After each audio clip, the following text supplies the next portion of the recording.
Selamat pagi semuanya. Kami dari kelompok 6 akan mempresentasikan hasil diskusi kami yang berjudul Anggaran Persediaan dan Anggaran Beban Operasi yang beranggotakan saya sendiri Desi Veronica, Elisa Jessica, Osin Friska, dan Helmi Natalia, dan M. Ivan Noah Maerdi. Terbelakang. Pengendalian persediaan merupakan fungsi manajerial yang sangat penting karena persediaan fisik banyak perusahaan melibatkan investasi rupiah terbesar dalam pos aktiva lancar. Bila perusahaan menanamkan terlalu banyak dananya dalam persediaan, menyebabkan biaya penyimpanan yang berlebihan dan mungkin mempunyai opportunity cost yang berlebih besar. Demikian pula, bila perusahaan tidak mempunyai persediaan yang mencukupi, dapat mengakibatkan biaya-biaya terjadi kekurangan bahan. Persediaan merupakan salah satu aset yang paling mahal di banyak perusahaan, mencerminkan sebanyak 40% dari total modal yang diinvestasikan. Manajer operasi di seluruh dunia telah lama menyadari bahwa manajemen persediaan yang baik itu sangatlah penting. Di satu pihak, suatu perusahaan dapat mengurangi biaya dengan cara menurunkan tingkat persediaan di tangan. Di pihak lain, konsumen akan merasa tidak puas bila suatu produk stok habis. Oleh karena itu, perusahaan harus mencapai keseimbangan antara investasi, persediaan, dan tingkat pelayanan konsumen. Selanjutnya, rumusan masalah. Yang pertama, rumusan masalah yang kami bahas itu definisi anggaran persediaan dan anggaran beban operasi. Yang kedua, karakteristik atau jenis anggaran persediaan dan beban operasi. Yang ketiga, tujuan anggaran persediaan dan anggaran beban operasi. Yang keempat, metode perhitungan anggaran persediaan dan anggaran beban operasi. Yang kelima, contoh kasus anggaran persediaan dan anggaran beban operasi. Yang keenam, kelemahan dan kelebihan anggaran persediaan dan anggaran beban operasi. Tujuan dari makalah kami, dengan adanya anggaran persediaan dan anggaran beban operasi, segala kegiatan dapat terarah pada pencapaian tujuan utama. Dapat digunakan sebagai alat menilai kelebihan dan kekurangan pegawai. Dapat memotivasi pegawai, menimbulkan tanggung jawab tertentu pada pegawai, menghindari pemborosan dan pembayaran yang kurang perlu, dan sumber dana seperti tenaga kerja, peralatan, memprediksi transaksi dan kejadian finansial serta non-finansial di masa yang akan datang. Mengembangkan informasi yang akurat dan bermakna bagi penerima anggaran dan dana dapat dimanfaatkan seefisien mungkin. Manfaat dari makalah ini: 1. Menambah wawasan dan pengetahuan mengenai masalah yang dibahas. 2. Sebagai latihan dan pengalaman dalam mempraktikkan teori yang diterima di bangku kuliah. Selanjutnya akan dijelaskan oleh Helmi Natalia. Kepada Helmi kami persilakan. Perkenalkan, nama saya Helmi Natalia. Saya adalah anggota dari kelompok 6. Saya akan melanjutkan penjelasan dari saudari Desi. Di slide keempat, apa itu anggaran persediaan? Kita mengetahui anggaran persediaan itu merupakan anggaran yang merencanakan secara terperinci berapa nilai persediaan pada periode yang akan datang. Dan kelompok kami mengambil satu contoh, yaitu PT Mutiara 3 Berlian, yang merupakan distributor mesin penyambung pipa dan aksesoris. Di slide kelima, kita melihat ada proses usaha perusahaan dan tercapainya tujuan perusahaan. Pertama, perusahaan itu harus membuat perencanaan barang dagang.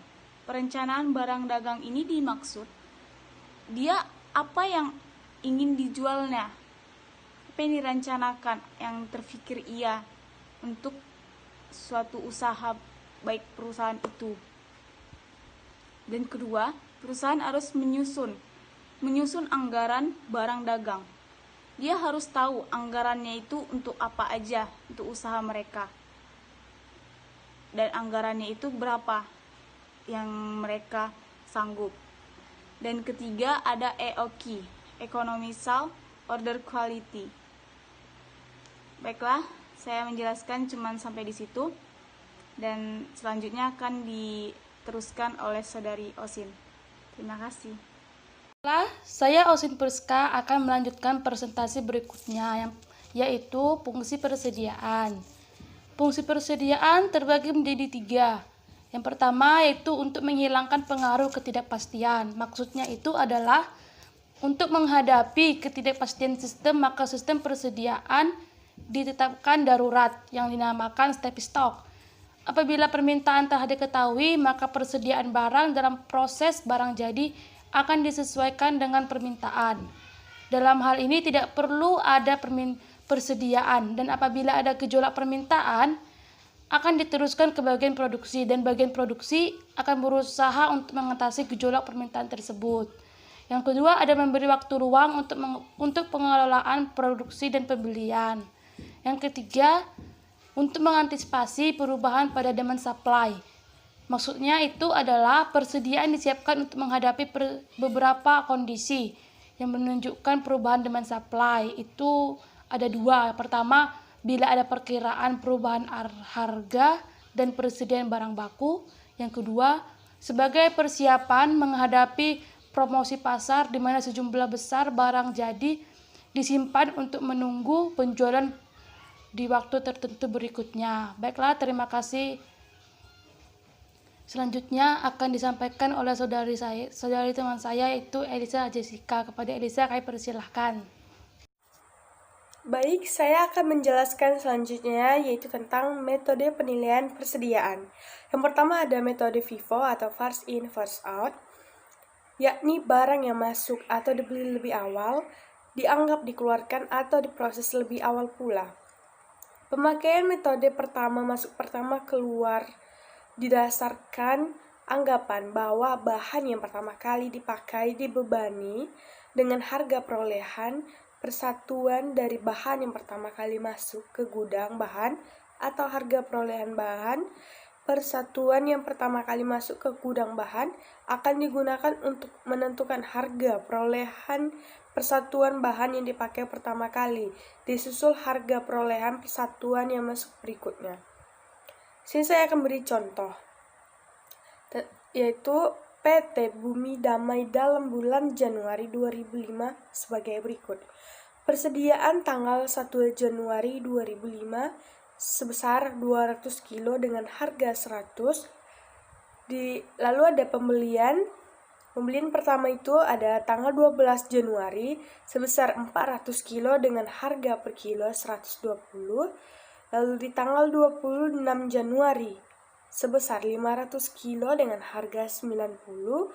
Di tanggal 31 Januari ada 100 kilo dengan harga 110.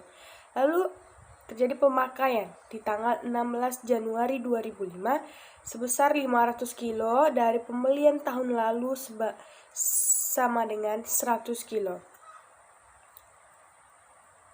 Lalu dilanjutkan dengan tanggal 28 Januari 2005 sebesar 300 kilo, di tanggal 12 Januari 400, tahun lalu 100 kilo, tanggal 26 200 kilo.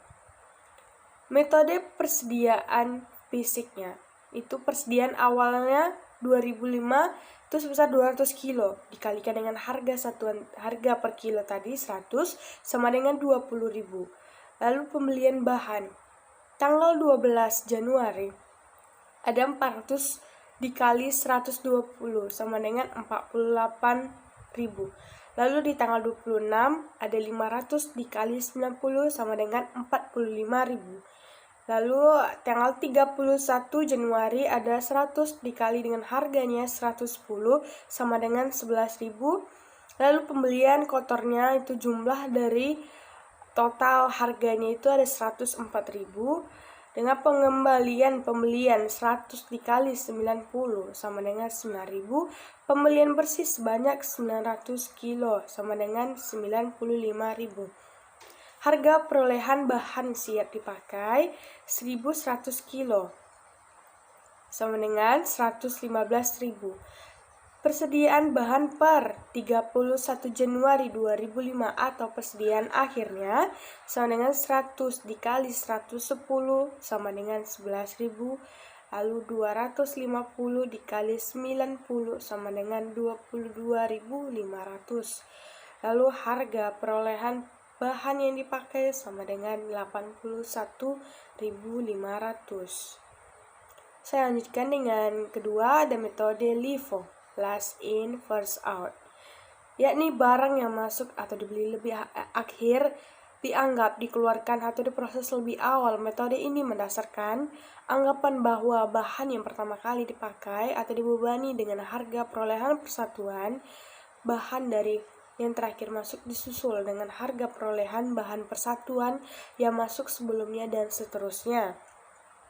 Contoh sama seperti yang tadi saya ambil dari PT Damai. Di sini ada di tanggal 12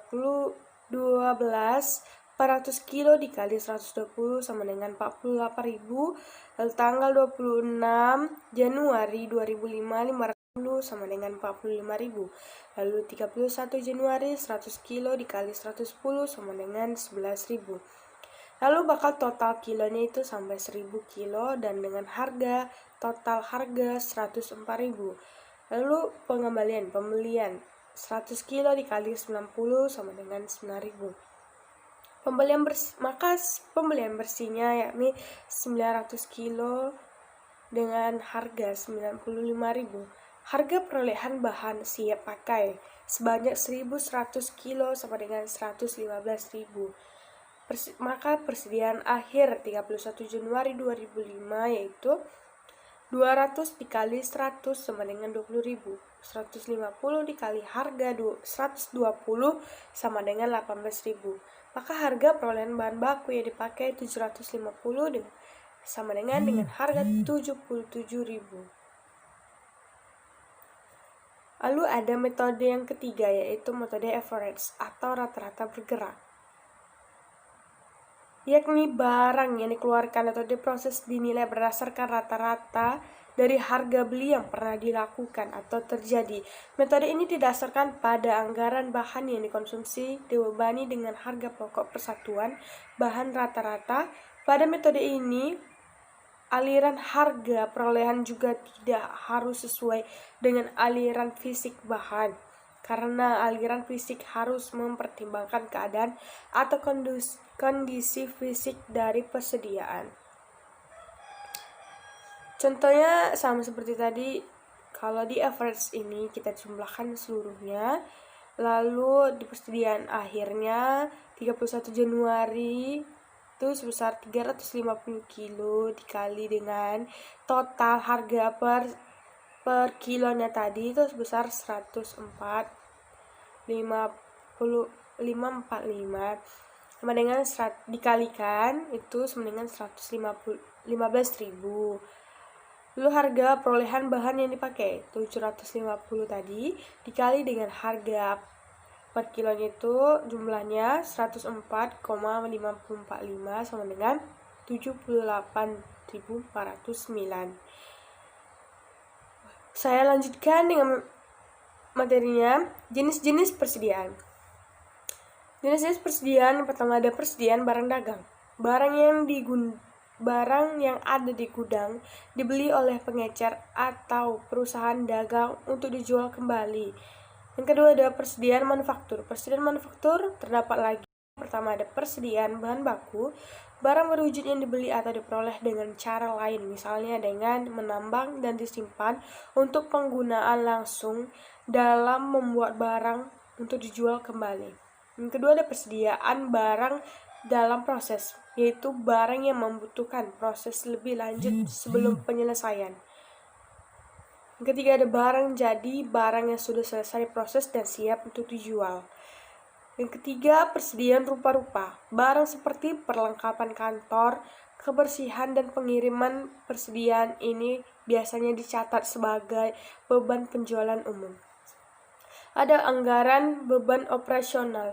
Beban operasi adalah beban-beban yang dikeluarkan untuk kegiatan-kegiatan selain kegiatan produksi, kegiatan-kegiatan yang menjadi sumber pengeluaran. Beban operasi umumnya terbagi dalam dua kelompok kegiatan, yaitu kegiatan penjualan dan administrasi. Secara umum, beban operasi itu dapat dibedakan menjadi dua kelompok. Yang pertama beban penjualan, yang kedua beban administrasi.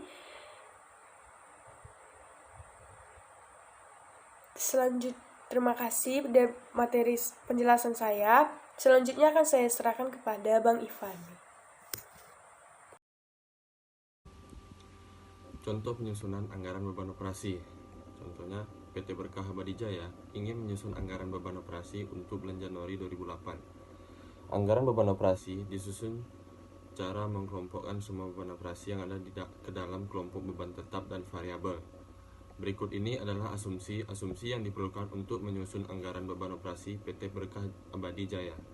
Yang pertama, penjualan bulan Januari 2008 diperkirakan sebesar 600 juta. Kedua, gaji tetap karyawan bagian penjualan per bulan sebesar 5 juta.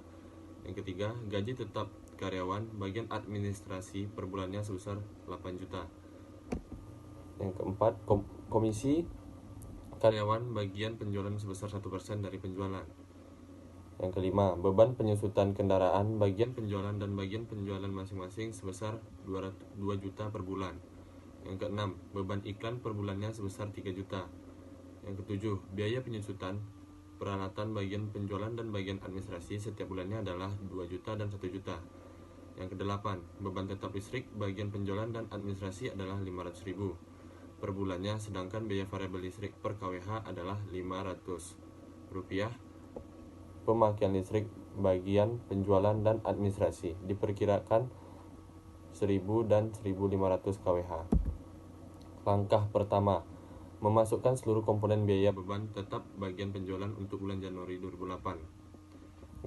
Gaji karyawan 5 juta, beban tetap, beban penyusutan kendaraan 2 juta, biaya iklan 3 juta, biaya penyusutan peralatan 2 juta, biaya listrik 500.000.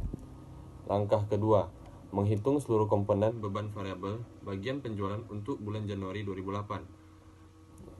Komisi karyawan bagian penjualan 600 juta dikali 1% sama dengan 6 juta. Beban listrik 500 kali 1000 kWh sama dengan 500.000. Kemudian memasukkan biaya-biaya variabel tersebut ke kolom biaya variabel bagian penjualan di anggaran beban operasi. Jumlahkan biaya tetap dan biaya variabel untuk setiap komponen biaya yang ada di bagian penjualan.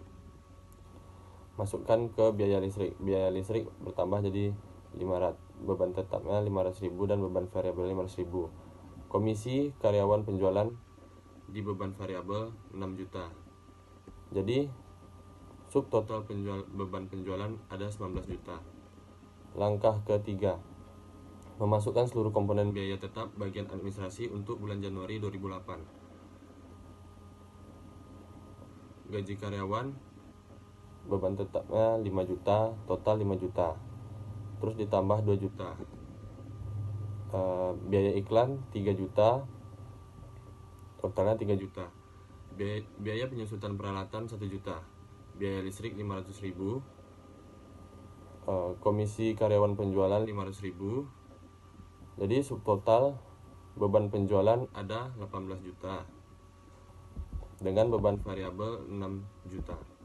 Langkah keempat, menghitung seluruh komponen beban variabel bagian administrasi untuk bulan Januari 2008. Beban listrik 500 kali 1.500 kWh sama dengan 750.000. Kemudian biaya-biaya variabel tersebut dimasukkan ke kolom biaya variabel bagian administrasi di anggaran beban operasi. Jumlahkan biaya tetap dan biaya variabel untuk setiap komponen biaya yang ada di bagian administrasi. Bisa dilihat di tabel. Terus ada langkah kelima, menyelesaikan penyusunan anggaran beban operasi dengan menjumlahkan subtotal, beban penjualan dan beban administrasi. Bisa dilihat di tabel dan tabel terakhir. Berdasarkan anggaran beban operasi di atas, diketahui bahwa total beban operasi PT Berkah Abadi Jaya untuk bulan Januari 2008 adalah 30.250.000. Terima kasih. Demikian hasil presentasi kami. Lebih dan kurangnya kami mohon maaf. Selamat pagi.